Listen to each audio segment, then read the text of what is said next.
Hi everyone, it's Jan, and are you ready for another Christmas in July? Wait, make that Christmas in August project?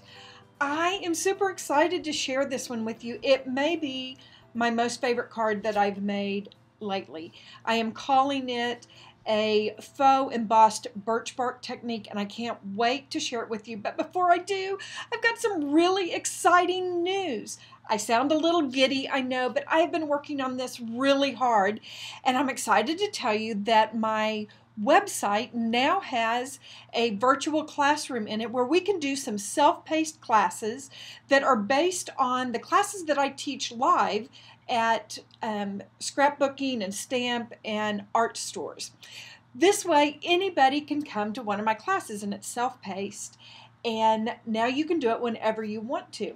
So if you go to janngray.com, over on the right hand side there's this orange You Can Classroom box where you can find out about the two classes that I am offering first. They're going to be available September 1st, but you can pre-register now and save a little bit of money. I will have more about them on my blog, but I just couldn't wait to tell you all about it and invite you to come be a part of it. Let's get started on this really fun technique. The whole idea came from this box that I actually brought back from Russia with me on one of my trips. It's made out of birch bark, and I love how you can see those lines of the birch bark in it, but it's kind of impressed or embossed and just has a really gorgeous kind of rustic charm to it. And I thought, how cool would that be for a background? So I went to town trying to recreate it as close as possible, and I'm going to use some craft cardstock, and I'm using a gray pen to draw in some of those lines. Now in the final product you really can't see them, so that's not necessarily a necessary step. But now I am using this Cuttlebug embossing folder. This is a damask. I think any floral pattern would work really well. And I'm starting with antique linen, and I'm just using the ink blending tool and kind of making the embossing stand out a little bit more on the page. I went ahead and dried it just because I didn't want to mess up my Versamark pad, but now I'm using Versamark ink, and I'm putting it all over the that front panel. And now I'm going to add some clear embossing powder. This is not ultra thick embossing powder.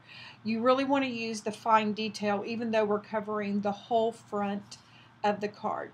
You can see the whole thing kind of turns white. This is because it's not the heavy ultra thick, it just gives a thin layer. Kind of looks like the oiled birch bark, I think.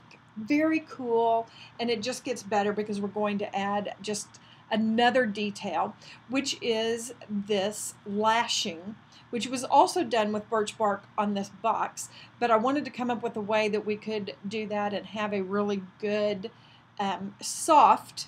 something soft that would go through and actually do some kind of that blanket stitch or lashing along the edge. And I'm starting out with some canvas just material, duck cloth, I think they call it at the store. And I just, you know me, I keep some muslin and I keep some canvas around most of the time. I'm mixing my own color. It's not going to match exactly, but I am, rather than trying to match the box, I'm trying to match the craft color that I'm doing it, the craft cardstock, and I've made it several shades lighter. Now instead of painting, I am using a makeup sponge and daubing it, and I ended up adding another little bit of paint over there because I wanted there to be variegated. I'm making about a 4-inch wide strip of this canvas, mainly because I have several projects that I want to do this with. You only need probably an inch or so to create what you need for this card. But I'm going to let that totally dry, and now I've flipped it over, and I'm just using what I have left of the paint because I think actually putting the paint on both sides kind of gives it that a little more substance to it, so it feels a little bit more like it might actually be strips of wood.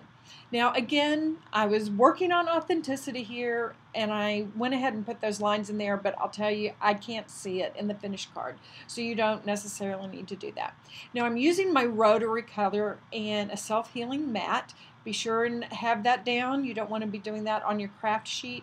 And I'm working on creating strips that are about 1/8 to 1/4 inch wide.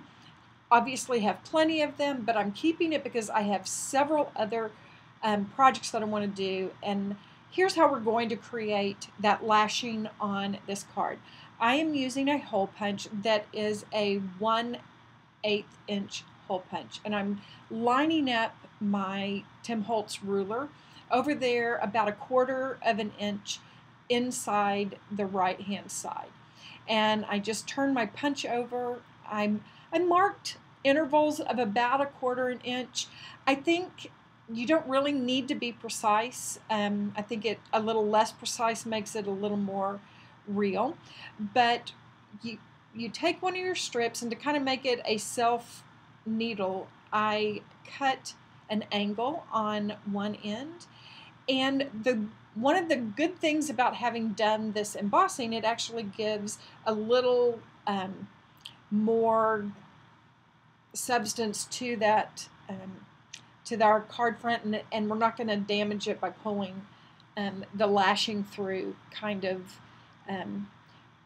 you don't have to be as careful with it. I found that with the embossing on it, I wasn't pulling the lashing through the little hole punches that I made. So this would be a great project if you wanted to do with like your Girl Scouts or something like that, because they would it's not going to be a hard one for them to do the lashing. Kind of fun. So I started off and I put a little bit of tape where I started, and I'm coming down here and putting another little bit of tape and just snipping it off. You'll notice that your strip begins to get a little ragged, but I found that as I was doing the lashing, I could keep it neat and clean, and it just looks so cool. Okay, so we're going to make a scene on here, and I'm using this, I've got the Deer Trio, and I'll have all the products that I use down in the description box down below, but I'm working with several die companies, Impression Obsession, Memory Box, and Simon Says Stamp. I love this Deer Trio, and I think I want to do a little greenery down at the bottom there, and I'm going to use the Impression Obsession Pine Bough and probably the Martha Stewart branch, but use whatever you have. For my greenery, I used a couple of strips out of this Craft Core strip. It's the Tim Holtz Distress cardstock that is craft on one side and colored on the other. And I cut 2 of the grapevine wreath. I cut 1 of the tree, cut lots of those pine boughs, but I'm leaving a little bit of space on that strip to do some punches with. And I'm taking a piece of this blue paper out of my Mind's Eye Christmas collection. Okay, so to make the deer a little more dimensional, I am using a mini ink blending tool and Walnut Distress Stain ink, and I'm bringing it up from the bottom. Now I have found that in adding color to these, if you will leave them connected to that little strip, it actually makes it a lot easier to work with them. It gives you something to hold on to. And the little fawn, I'm going to put a little white chalk ink in there, and then I'm going to go in with my Copic marker. I believe this is E74, and just adding a few little spots to my little fawn and then their hooves. Then I'm going in and cutting them apart. It just was a lot easier working with the little fiddly bits if they were still connected. Okay, so because I'm using birch bark, I wanted my tree to be a birch tree, and I'm zooming in here so you can see that I'm using some warm grays, and I'm just adding a few of those suggestion lines. I think sometimes we can alter our dies with just a little bit of something added to it, and it makes them really unique. So I'm now taking a W1, which is a lighter gray, and just kind of going along that one shadow side. Give it a little dimension. Love using the Aliens tacky glue fast tack or fast grab. I will put a link in the down bar for it.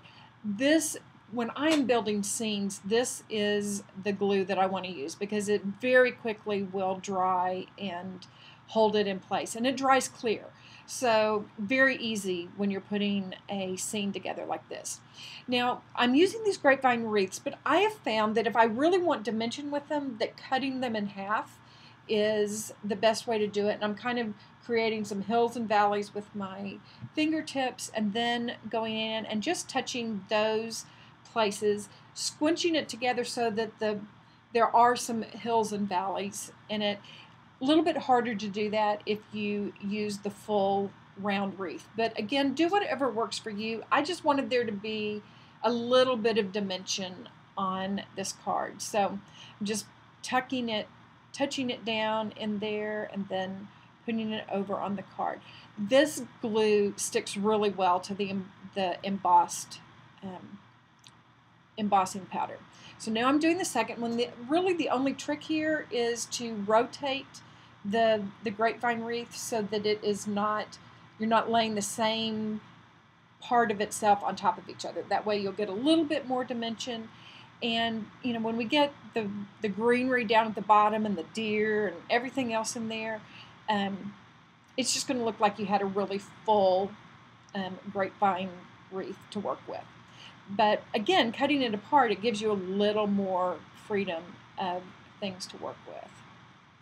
Now my glue is getting a little dry in here, and you're going to see pretty soon, you're going to see that on a couple of things, I pick up a huge amount of glue. But it's okay, you can just kind of pull it, wipe it off. Once I get into making these, I put a little glue out and then add more to it as I go. So here is my birch tree, and I am just adding a touch of glue at the base where it's going to touch where I tuck it in behind my grapevine, and then where it was going to lay on top of that wreath. And that once it is dry, it's going to give you some really good, give you that dimension. Yeah, I put a whole glob on my deer's antlers, but you know what, that's okay. They just wiped off, and it works out great because there's plenty there. I put a little dimension on his dimensional foam adhesive on his body to support him, and then I'm letting the other pieces just kind of touch wherever they will. Okay, so here's the fun part. I'm so excited that it's Christmas because I love working with greenery and making these little boughs of greenery like you would put over your door or anywhere else. I'm giddy that I know it's August, but I'm so happy to be working on these things again. And I am mixing some of those Impression Obsession pine boughs in with the Martha Stewart punch. And I like having the two colors because I think those play well off of each other as well. It gives you visual texture. I'm starting at the outside and moving into the center. And I'm only putting glue at the very tip of that greenery. So that allows it to have some fluffiness. I'm going to show you, I'm going to fluff it up. And here's what I'm doing. I felt like this birch kind of had a Scandinavian look to it, so I decided to use some blue on the side, and on another version I used some red, and I think that it works really well together. I'm making a little just hand cut snowdrift here for the bottom because I'm going to put the mama and baby inside, and I've just put that along the bottom, and I'm snipping off the excess. It's just easy to hand cut those. I'm using some of the pine boughs almost as trees over in there. You know, when I am doing die cuts, I do lots of extra ones. I can put them in a baggie. If you use the little envelopes that the memory box or impression obsession dies come in, I just stick them in with my dies so that the next time I'm thinking I need some greenery or a few deer, I already have some cut. So now I glued the mama on flat, and now I'm going to put cute little fawn popped up just a little bit. I'm using a Stampendous stamp that I got at Hobby Lobby, and I have not been able to find it online to give you a link, but I did get it, I believe, last year at Hobby Lobby, so hopefully you can find it. It's not a Stampendous, it's a Stampabilities, one of those that they carry quite a bit. I'm popping my card front up, and I always start at the top, and because you can always trim off at the bottom, but at the fold, wherever that fold is where you want to start. Okay, so I'm fluffing my greenery. You just don't even know what a happy girl I am.